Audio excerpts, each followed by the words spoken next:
So everyone, today we've got a fabulous elbow patient case study for you. We're going to take you through the assessment so you can guess the diagnosis for this patient. We're going to take you through all the clinical reasoning to help you in practice. So if you're ready to learn, let's dive in. Hey everyone, Khalid here. Welcome back to Clinical Physio and another case study. Today, our patient is a 45-year-old female patient who's experiencing pain around the medial elbow. She's finding that as well as pain here, she's also getting a tingling sensation down the medial side of her forearm and into the fifth digit.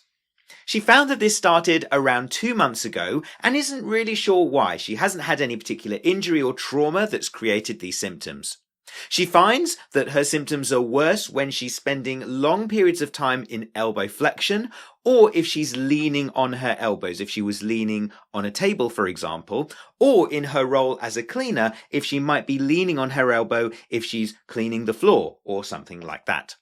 She finds that straightening her elbow eases her symptoms a little bit. It certainly seems to be better than in a flex position. She's taking no medication. She doesn't have any specific and significant past medical history. And as she said, she's working as a cleaner.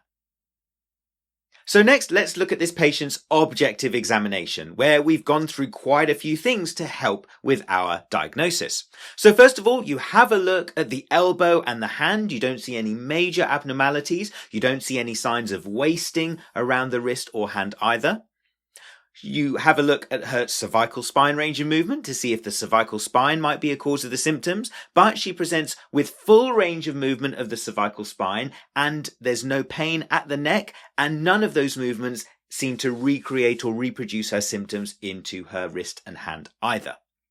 When you look at her elbow active range of movement, you can see that she has full range of movement. However, active and passive range of movement into flexion seems to irritate her symptoms a little bit. And when the flex position is held for a period of time, it seems to make the symptoms worse around her medial elbow and into the fifth digit. You then have a look at her strength, which is really good. She doesn't seem to have any weakness in any movements at the elbow, the wrist, or the hand. And for double checking, you go through the myotomes, dermatomes, and reflexes to be thorough in both the right upper limb and the left upper limb, and you don't see any concerns here either.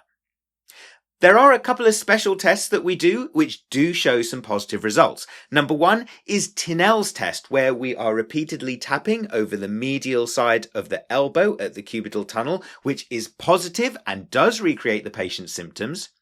And we do an active flexion test where we ask the patient to hold their elbow in this fully flexed position for 30 to 60 seconds. And once again, this also recreates their symptoms into the elbow and into the fifth digit. So with that in mind, that's our subjective and objective assessment. Here is your chance to pause the video and come up with your diagnosis for what you think is going on with this patient.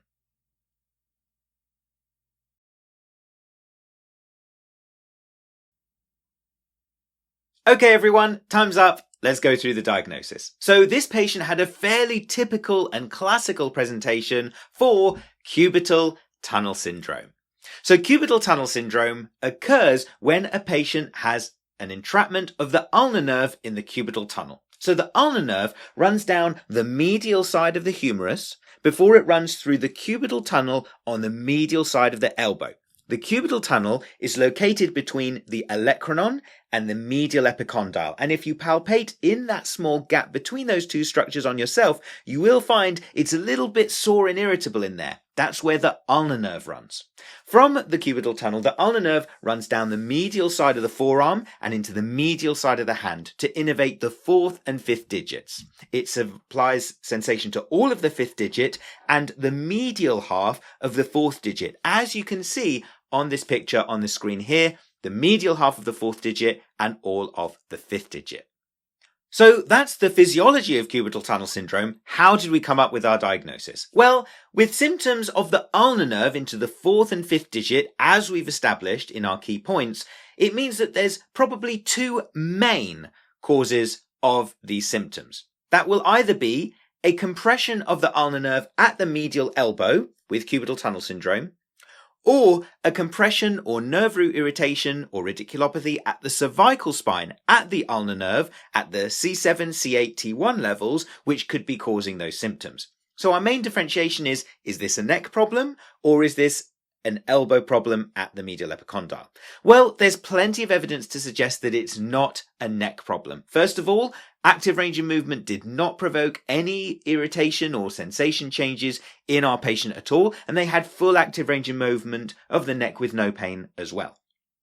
By contrast, we know that in the subjective history, this lady works as a cleaner and therefore may be spending lots of time working on her elbows, but also the fact that we know with this patient that she has medial elbow pain, which is worse with that prolonged flexion of the elbow specifically rather than the neck, which tells us that it's probably more localized to the elbow, especially when we know that cubital tunnel syndrome gets worse with prolonged periods of flexion. We also had some really important tests that we can use for cubital tunnel syndrome, which were positive. First, we have Tinel's test, tapping in that cubital tunnel to irritate the ulnar nerve, which reproduced her symptoms. And we also have the active flexion test here with full elbow flexion, with full wrist extension, and it being in this position for a long period of time also irritated her symptoms too and reproduced them. So plenty of reasons to rule out a cervical spine cause and rule in a peripheral elbow cause with cubital tunnel syndrome. So everyone, I really hope you've enjoyed this case study. If you have, please support us by smashing that like button and subscribe to the channel for all our best updates. Remember, we've got loads more resources on our Instagram account at Clinical Physio. Loads of posts and reels absolutely to help you with your physiotherapy knowledge. And if you want more case studies and if you learn best in this way, check out membership with the link in the description below, member.clinicalphysio.com. As a part of membership, you get access to the Case Study Club, a series in which we speak to lots of different experts about all different conditions that they see and get their key clinical reasoning for why they came up with their assessment and diagnosis and treatment following their patient's case. So, thank you so much for watching. Really hope you've enjoyed this one and see you soon here on Clinical Physio.